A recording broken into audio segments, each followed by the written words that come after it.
we built a business for a team who are like us. They're smart, they're curious, they're inquisitive. It's an engineering technology business, so they like that and they care about people. So the company literally is the vehicle to serve those people, our team, provide them a stable job, income to take care of their family, the flexibility to take care of the human things without the stress of losing their job, and enjoy it along the way. And then from the customer standpoint, it's very important that we hire people who care and who are passionate, because we care a lot about our customers. Every year, millions of attraction visitors lose hours in line instead of making memories. Since its inception, accesso's virtual queuing has saved more than 4.5 billion, yes, that is billion with a B, minutes of wait time, freeing guests to pack their day with more rides, eats, and excitement. The result? Happier guests who spend more and a better bottom line for you. Ready to turn waits into wins? Visit accesso.com/ROI clinic. The queues are virtual. The results are real.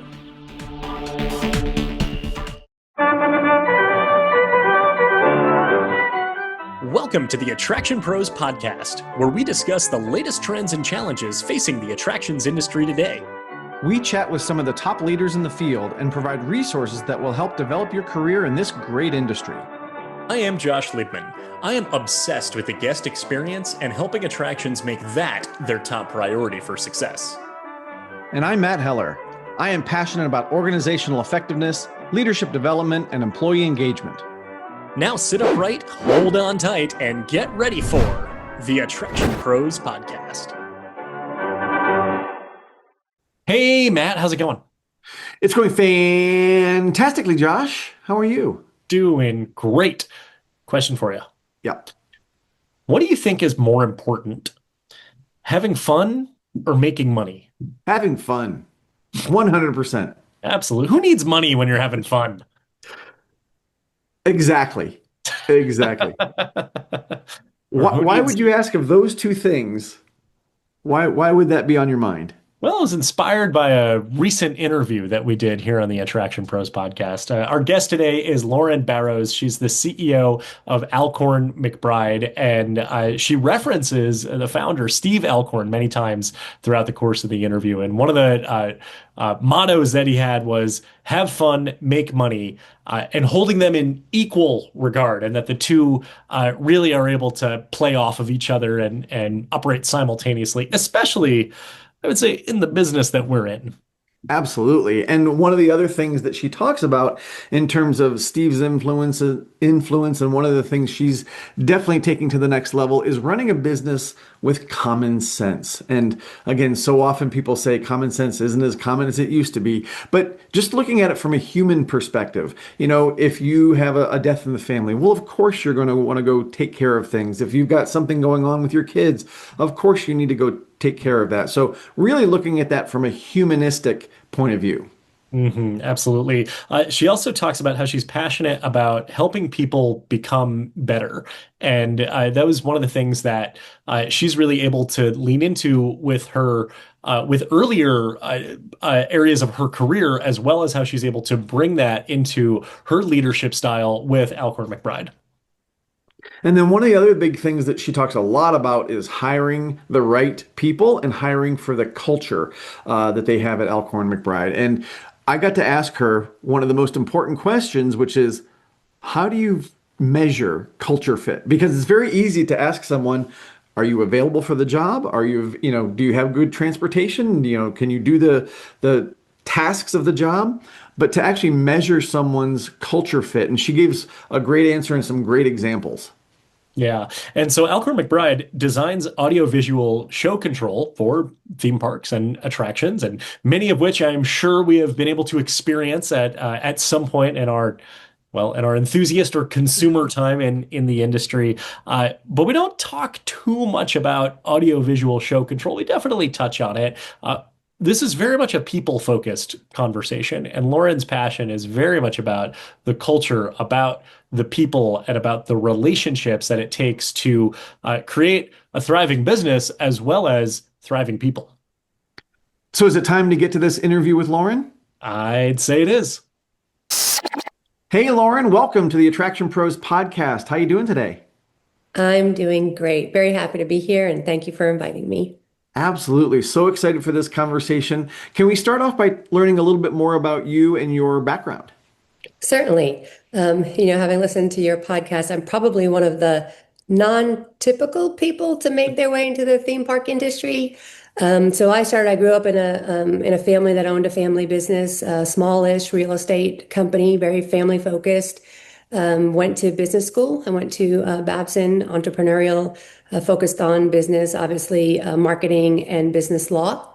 And then I entered the business world. I worked in customer service, AT Cross, Rhode Island based. Sorry if my accent comes out during this podcast. And then I stayed in customer service, project management, sales. Lived in Rhode Island, moved to DC. I kind of got into a little bit of technology in DC. I worked for a company that did voice and data cabling, so kind of on the network side of things. And then after 9/11, we were having a family and we said, we don't want to be in the DC area. Let's move to Florida. So we moved to Florida. And after that, I did some time in the personal development world. The the aspect of helping people become better is kind of really, if I had to name a passion, would be my passion. So I did that for probably a couple of years, and then that schedule was just really difficult with small children. So I was seeking a job. I wanted to go back to project management or account management.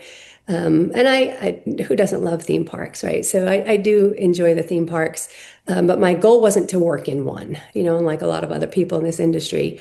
And I stumbled upon a posting for Alcorn McBride, and I just digged into the company. I'm like, wow, this looks like a really cool place. And a lot of what Steve Alcorn, I'm a researcher, so I dug and dug and dug, and a lot of what I found just really resonated with me.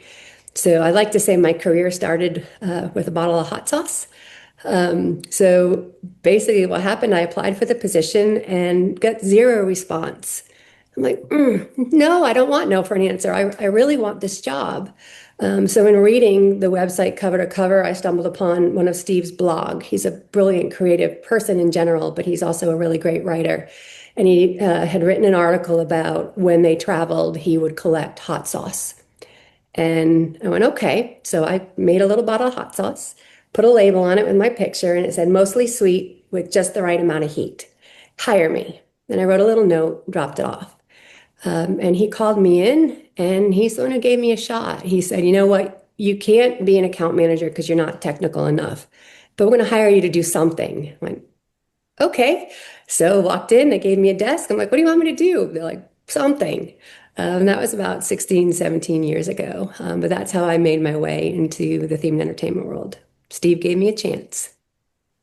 Thank you so much. It's such a fascinating career path. And one of the things that I'd love to highlight on is your time as a professional speaker. And particularly, you mentioned you're passionate about helping people become better. And I feel like it's a very broad statement. I wonder if we can maybe go a little bit deeper into really what that looks like, and then how you've been able to use that to be able to provide that, to be able to offer that. Sure, I appreciate the question. We go through school, and the focus is always on what we do. It's teaching kind of hard skills, everything from English, reading, math, and to the more complicated physics, engineering. My team's all engineering. It's all about the what we do. What's your field? But very little about how we do it. And more importantly, we're human. So while we want to have a career, many of us want to have a career and want to be good at our career, it's also blending that with the human things.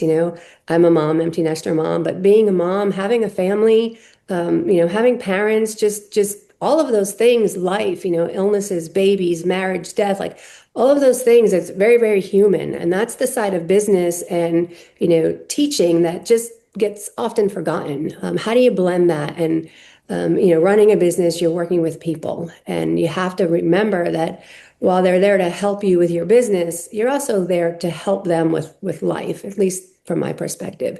So that's kind of what drew me to personal development. And the company in particular did a lot with time management, which time management still haven't figured it out.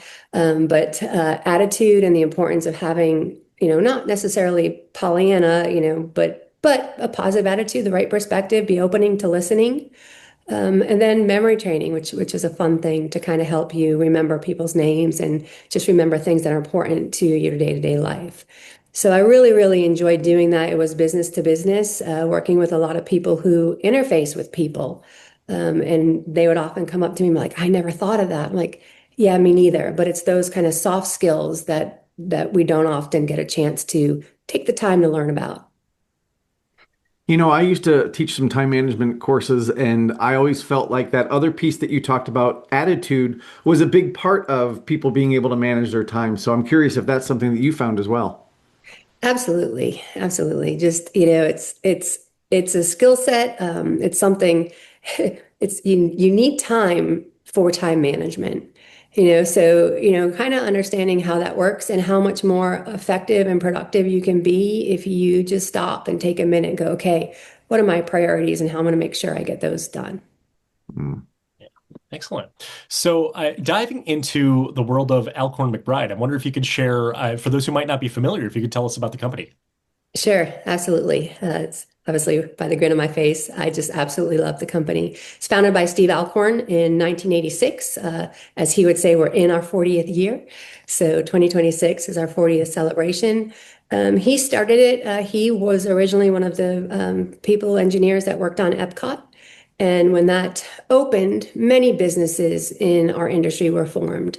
A lot of those people that worked on that project went on to open their own businesses, and Steve was one of them. He's a creative genius. He's an inventor. He's an entrepreneur. But the thing that I like the most about Steve and his philosophy when it comes to Alcorn McBride is he does everything based on common sense. So what we do, we design audio, video, and show control products for the unique demands of themed entertainment. So what that means is we engineer differently. We're a smallish company, but we're really focused on delivering for that niche market. So, obviously when Steve was at Epcot, he uncovered a need of an attraction. There just can't be downtime. That's just so important. So he engineered a way to deliver audio playback, video playback, and show control systems that rely on themselves, not relying on a PC. So there's no blue screen of death. And he was able to build a business by, engineering, but also becoming a true partner and building relationships. It was about solving problems and helping people and creating these amazing attractions that other people designing. And we just had that small little piece. Can you dive a little deeper into the common sense piece of that? Because I feel like in almost every call I have with people, they're saying common sense isn't as common as it used to be. So, how is this being used as a business philosophy?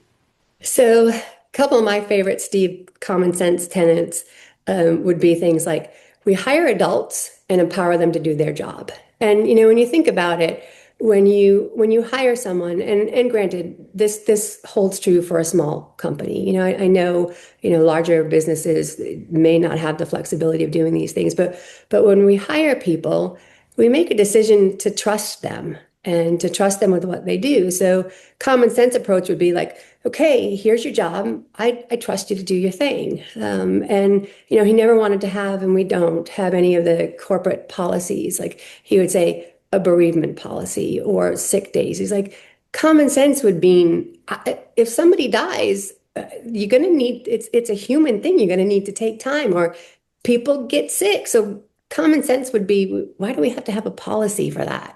Because it's just going to happen. And also, kind of on the more customer service side, if there's a problem, just fix it, right? The common sense would be like, okay, well, what do we need to do to fix it? And just fix it, and not have a lot of different things that get in the way of just doing things simply. So does that answer your question? Absolutely, yes. Yeah.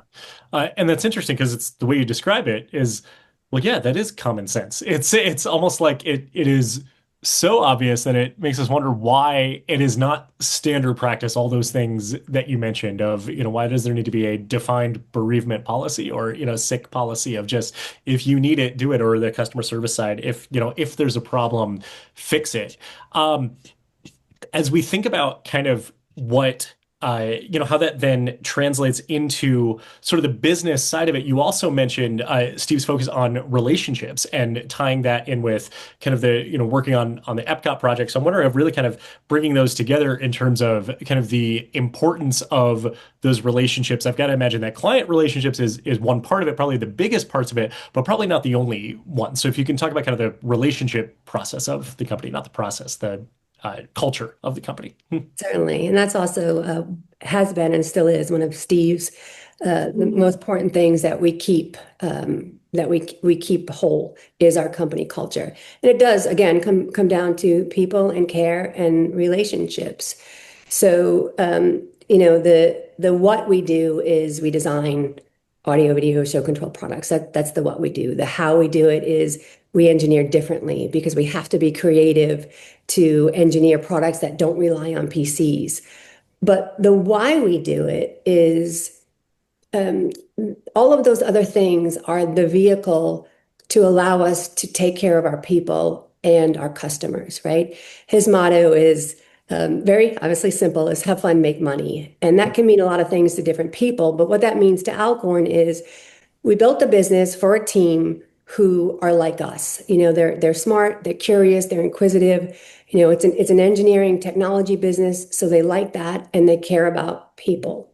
So the company literally is the vehicle to serve those people, our team, provide them a stable job, income to take care of their family, the flexibility to take care of the human things without the stress of losing their job, and enjoy it along the way. And then from the customer standpoint, it's very important that we hire people who care and who are passionate because we care a lot about our customers. And that relationship side, we're in that niche space. So there's, a smallish number of people who interact with our products because, it's kind of specialty. So we build those relationships because it's important to us that what we do helps them, right? Whatever stress we can take out of their job. And, now it's going to be the warm and fuzzy side of me, but like, I don't want an Alcorn McBride product, and none of our team does, to cause stress. We want to make sure that what we're designing makes their job easier, short term, long term, because at the end of the day, if somebody's stressed out, that goes home to their families, So we try and build those relationships and really get to understand, obviously, our team on a whole nother level, but our clients on another level to understand their products, their problems, their challenges, how we can help them design solutions to make their lives and their jobs easier so they can focus on, creating that customer experience and delivering the end product or attraction. It almost sounds like the company has been reverse engineered, saying that, we're going to provide an opportunity for people to, be in a great experience. And oh, by the way, we happen to make these AV products, Yes. and put these things out there. It almost reminds me of Simon Sinek and, and Yep. starting with why and things Yep. like that. So I'm curious from your role, balancing that the people side of it, which I completely appreciate. At the end of the day, you also have to make money, right? Yeah. And have fun, make money. So how do you balance those two things in terms of really taking care of your people and starting with the fact that we want a place where our people can thrive, but yes, we also we're also in this to make money so that they can thrive. It's like this circle that I'm seeing. Absolutely. And that's one of the um, biggest challenges in my position, in our team's position, and also one of the things I am the most grateful to get to be a part of.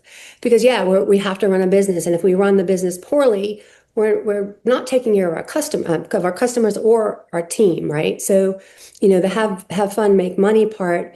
I enjoy all aspects of running a business, but there's a fine balance. Um, you know, the that you have to make some business decisions that may not make a team member or team members happy, but at the end of the day, I know that they appreciate, or I know that I'm making the decision that I need to make because in the end of the day, it's going to be the thing that's going to be best to keep our company whole. So it's Mm. kind of a fine line of weighing the business decisions that we need to make and is it the greater good of the people and making sure that we're able to stay in business. So yeah, it's they're always very thoughtful decisions, not always number based. Another one of Steve Tennant's is don't be afraid to leave money on the table. So we're not afraid to, okay, a customer has a problem, we'll just go on site and help them. Okay, we're gonna have to pay to put somebody on a plane and, but that's okay because we want to take care of our team, of our customers. Same thing with our team. We offer a full health insurance, medical, dental, and vision for them and their entire family. That costs a lot of money, but we can make the decision to, oh, we can save money and cut a lot of those expenses, but then we're not taking care of our people. So now we have to make sure that we're making enough money in order to have those benefits and provide a stable, secure environment for the team. Mm. So I'd love to dive into the weeds a little bit of the company, and curious just from a broad standpoint for those who are listening who might not be too tech savvy. What is show control and the impact that it has on the guest experience? So the best way to describe show control that I've ever heard is the show control is basically the conductor of conductor of an orchestra would be a good way to explain it. So you think about a conductor of the orchestra, you have all these different parts of the orchestra, and it's the conductor's job to make sure everything's in sync, to control the tempo and make sure this happens at a certain time and make sure this happens at a certain time and basically have everybody work together to create this grand, beautiful experience. Show control is basically the digital version of that. So in a show control world, it's all of those things, except it has to do it 10,000 times. And digitally, it doesn't get tired. It doesn't make mistakes.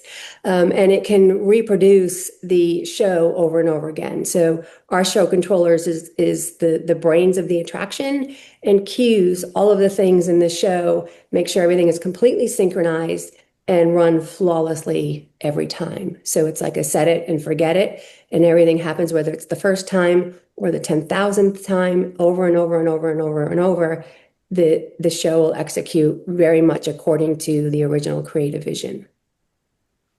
And you had mentioned downtime earlier, that we can't have downtime on our attractions, and certainly we don't want that downtime to be caused by a show element, not being available.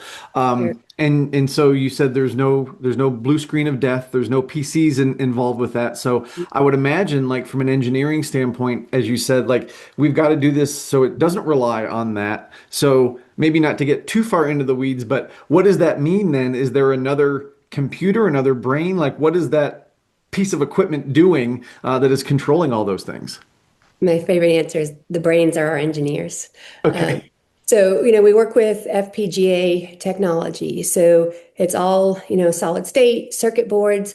And there are trade-offs to that. If you think about workflow and doing an install, there's a lot of drag and drop of media files, and we don't engineer with PCs because I think there's a website out there or a blog out there where people post blue screen of death when they see it in an attraction. And that's because it's from a PC-based product. But we design, like I said, for reliability and uptime. So everything is designed around circuit boards, FPGAs, and it's up to our engineers to figure out how to make those things work. So we design all of the software, all of the firmware, all of the hardware 100% in-house. So that gives us complete control over everything that's in that box and the software that our customers use to program it. Hmm. Now I can definitely see the piece of the importance of removing stress from their job rather Yes. than, adding stress to make it more complicated, which impacts the guest experience, the employee experience, and all of that, and the need for the reliability and the uptime. You've been in the CEO role since March of 2025. Can you tell us just what that journey specifically has been like for you so far? Certainly. Well, as I was saying earlier, when I started Alcorn, didn't really know what they wanted me to do, and I didn't really know what to do. So I just kind of started doing things and filling holes. So that became very much a part of my thinking is identifying what our business needs are and understanding our team's talent to fill those holes. So, even though when Steve retired, I officially became the CEO. Him and I and our other leadership team members, Scott, many people know Scott. He's been with our company almost 25 years. Hunter, Alex, we have been working together to run the company. But for me, really being able to understand where the company is going, how to deliver strategy, how to keep hold of our company culture, is something that has has been fun for me to take over. And I hesitate that because we're not the same Alcorn that we were 20 years ago. Because the technology that we're developing is harder. So we're having to hire people and who have a broader range of a skill set. And people are different. Things that they are today aren't the same as they were 20 years ago. So it's maintaining the culture, growing the business, maintaining the business, while still staying true to who we are. And that's been fun for me to figure out how to make that happen. Well, and I feel like we could probably take 3 more hours just to talk about those things that you said at the end there, building the culture or building and maintaining the culture and the business and those type of things. But I do want to kind of hone in on the culture piece because so many organizations talk about it. They think they might be doing it. They don't recognize that they have a culture, whether they think they do or not. So I'm curious from your perspective, as you've been taking over that role, what have you noticed in terms of what it's going to take to be able to maintain that culture? And maybe even a follow-up question, like you may recognize that down the road, the culture is shifting or changing a little bit and kind of maintaining at least, like you said, who you are through even a little bit of a culture shift. Well, the first thing that comes to mind is actually, a surprisingly simple answer, is hiring the right people. And we hire for culture fit. I mean, we always would rather hire for the how, and we can train the what. But that is absolutely the most important thing to keeping our culture. And what I mean by that is, Steve always says, we hire people like us. But like I said earlier, that means we're caring. We have a team mindset set. We're curious. A lot of our team members are just brilliant engineers and are passionate about really, really good design. And we're all a little quirky. We're all kind of nerdy, myself included. We all joke around. Jim Carsonson was the head of our engineering team for 33 years before he retired, and he'd be the one. You'd come in one morning, there'd be a piece of bacon on your computer. We're like, what the heck? Or, we would open up our trade show kit and there's all these little army men. And it's just, we're dorky, we're nerdy. So finding those people and hiring those people and welcoming them into the culture and telling them, you see something funny, share it on a random Slack channel. You want to, get everybody together to do. We did one of our engineers, who's from Russia. We did a Russian lunch and learn about his culture and vodka tasting and all of that stuff. Just kind of recognizing again, we're people and we're quirky and we're unique, and hiring those people and making sure that we do the things to make sure that everybody brings their personality to the company as well as their talents. Mm. And Alcorn's not for everybody. Some people who like structure, we say we hire and we give direction, not directions. And some people need directions, and that's perfectly okay. We're not that company. So, Alcorn's not for everybody, but man, if you're somebody like us, there's no better place to be. Like that, give direction, not directions. I heard a similar mindset a number of years ago in a book by Josh Linkner, where he said, give your team a compass instead of a roadmap, instead of the step-by-step instructions of how to get there. It's say, here's where you're going. You come up with the way to get there, and that creates the most productive way because people are finding the solutions themselves. You mentioned the quirkiness and the bacon on the keyboard and the green army man and the vodka tasting, and so I can see that being half of the have fun, make money part of it. And I know Matt brought that back up as well. Uh, Translating something like that into business success. I'm curious if you can give your perspective on that, because that's probably a little bit less tangible or kind of a little less obvious for most leaders who might say, make money, make money, make money, and if there's time, have fun. Right. Yeah. Well, again, I always go back to, yes, it's a business. Yes, we need to make money, so we can have a business and take care of our people. But we're human, so if we're all work and no play, then that makes for an unhappy person. I mean, I certainly don't want to do that. And we all have our own personalities, and being able to take a minute and just go, you know what, let's just do this instead today. Or, put jokes here and there so everybody can take a breather and laugh. Jim would always say, laugh every day. That is very much part of a successful business. I mean, think about your worst day on the job, or, when you're under the gun and there's so much stress. How does that make you feel? You just like the weight of the world is just heavy, and you don't perform your best.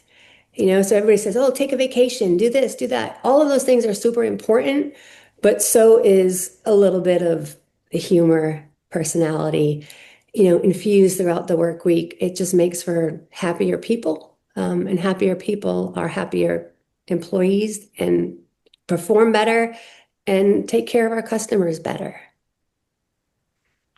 So this may sound like a kind of an odd question, but I mean, I'm loving everything you're saying, and part of me wants to say, are you hiring right now? Um, Yes. but um, but I'm curious, and maybe there's an easy answer to it. I don't know. You're very common sense, and I think you're going to give me an easy answer to it. But why don't other companies do this? I mean, it seems so people centric. It seems like this is the way we should do business. So, and I know you can't read the minds of everybody else in other companies, but why do you think this is not a philosophy that is adopted in other organizations? Um, that's a good question. I think the while we're running a business, the focus is not on the money. And I think just in general, in business and in business school and the way you're taught, and maybe just historical business owners, it's just that's always been the focus is money, money, money, money driven results. Certainly companies that have shareholders, that's always been the focus. But for us, we shift that. And then, going back to Steve's philosophy of hiring adults, empowering them to do their jobs, we trust our team, so if we take a day or a half a day or an hour or two to, I'll just say, goof off or do something fun, not work related, I am not worried that we're going to miss a deadline, because even last night, I left around 6:30, quarter to seven, and Corey, one of our engineers, is sitting in the training lab, hammering away. And there's sometimes it'll be a holiday and I'll go, and guys, go home, leave, go home, get out of here. And they'll turn and look at me like, we're solving a problem, we're having a lot of fun. We'll leave. So it creates that great balance when the focus is not on results, money. Not that that's not important. It absolutely is. But it's just maybe just a shift in focus when your mind is on how do we take care of people, our team Mhm. members, and our clients. So, Lauren, I want to switch gears just a little bit and ask you about Alcorn McBride Academy, and if you can tell us about that. And even just noting, looking at the website, it says how to use the tools we offer as a company to create some kick-ass attractions. And would love it just to hear just your just tell us about it and what it is. Sure. Well, that's probably started maybe 14, 15 years ago. Another Steve tenant is, always wow our customers. And another one would be, we want to be the absolute easiest customer. I'm sorry, the easiest business for our customers to work with. And what that means is we design a product, we need to teach people how to use it. And I get it. A lot of companies charge for training, do all of these things, but we create a product.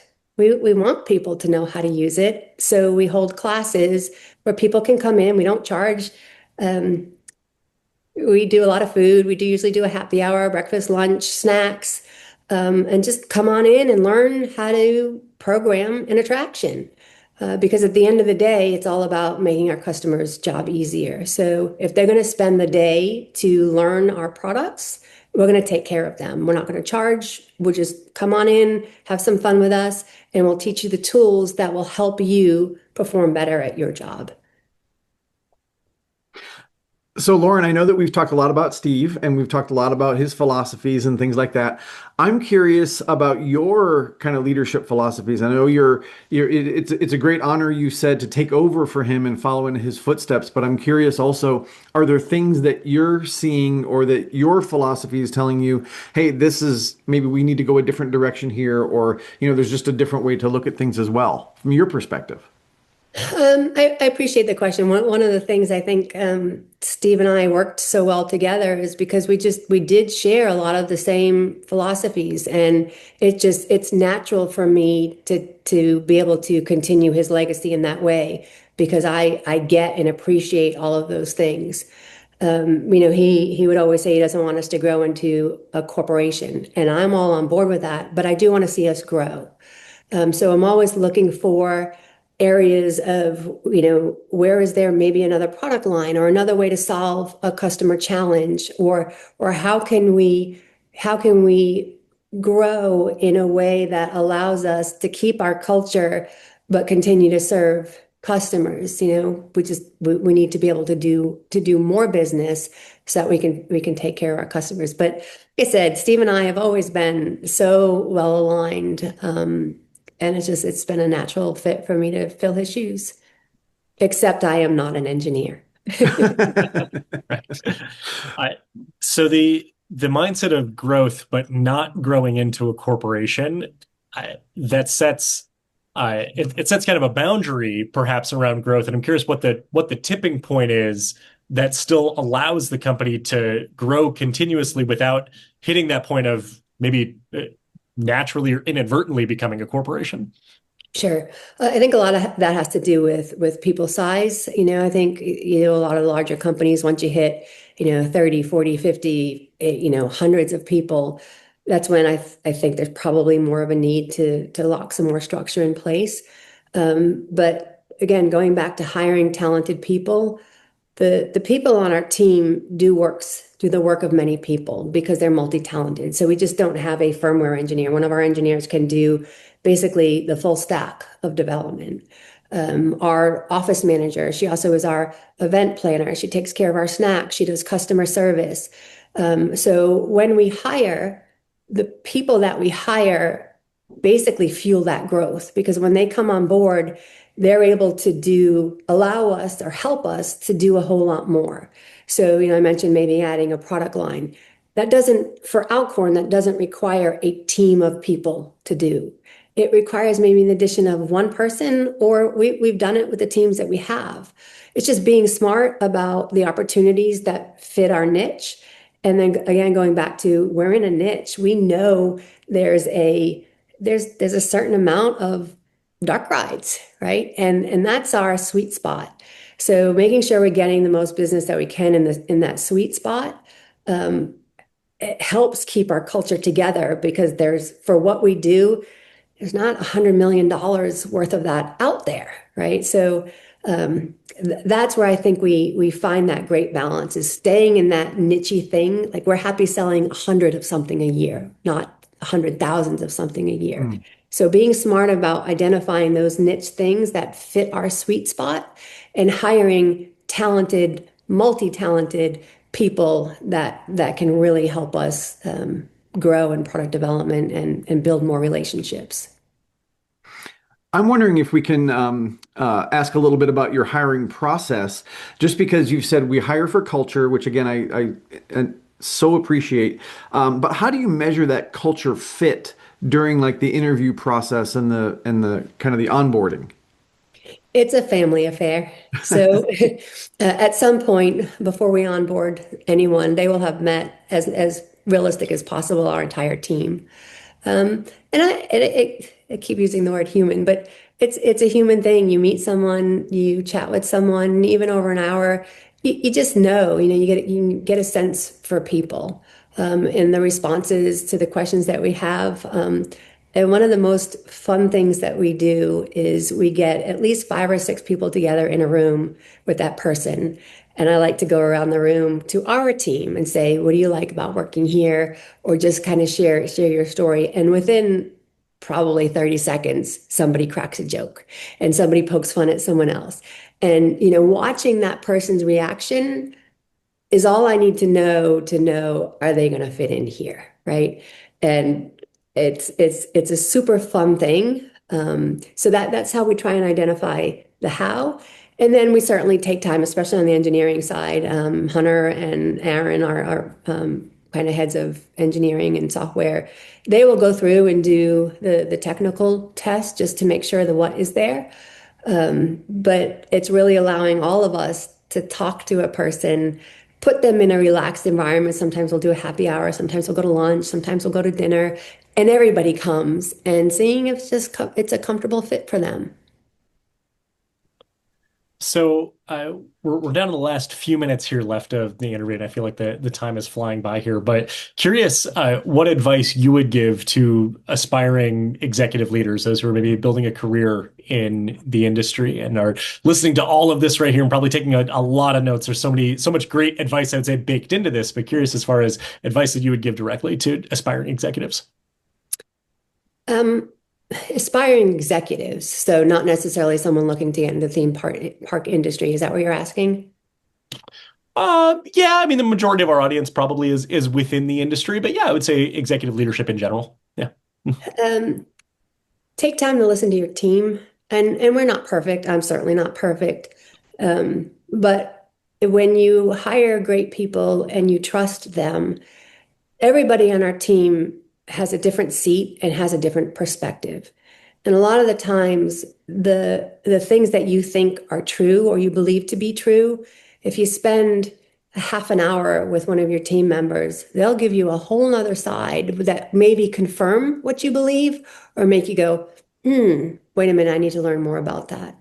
And when you have, especially on our team, when you have the talent, the care, the passion, um, we all know things, and being able to listen, ask the questions, bring that back to the leadership team, and really kind of deep dive into the things that they bring up really helps build the business, keep our culture, and make everybody better. I mean, I have learned so many things about leadership and about running a business from literally everybody on our team. And I'll just say, you know what, I never experienced that before, or I had no idea, or I thought that this was something really easy to do. Thank you for making me realize that what I think you can do in a day really takes a week. And just being open to listening and pivot when you need to pivot. That's awesome. So one last question, and this is sort of a kind of a what's next type of question, but we've seen so many incredible attractions out there, dark rides, as you say, that have, so many immersive AV elements and things that the show control is controlling. What's next? I mean, I feel like, and maybe this is always when you see the next latest, greatest thing, you think, what can we do to top that? What's next? Well, I'm going to probably say an answer that you hear often is we're under NDAs. But that being said, I mean, the creative boundaries, just continue to be raised. The things that were created at Epic, the things that Disney have released recently. It's amazing what creative minds and then bringing creative people together can do. And there is a whole lot more of that in the works. And keeps us on our toes because we have to stay on top of technology. We're like, you want to do what? We'll figure it out. But it's the human brain, and whenever we can think and we can create, it's creating the team to make it deliver. And I can tell you, there are a lot of more cool attractions, parks, and very exciting things coming our way. Well, I'm excited, and that gives us a lot to anticipate into the future. So we're really excited to learn all about that as it becomes available. But in the meantime, here as we wind down, Loren, if people want to learn more about Alcorn McBride, or if they want to get a hold of you directly, where would you send them? Sure. It's Loren at alcorn.com. I'm Loren with an O, Loren at alcorn.com. We are, like I said, our team is always willing to talk to people. Alex Wasson, he's our CFO, but he likes to mentor uh, incoming professionals. So he does a lot of work with the colleges, incoming professionals, students. Our doors are always open, and if we can make a connection for someone, come on over. We have a tiki bar in a lobby. Come on over and hang out. But whatever we can do to help someone, reach out to me. That's awesome. Thank you so much for your time, Loren. This has been such a fascinating conversation. Really appreciate your time. And for everybody out there who is watching and listening, just remember, we are all attraction pros.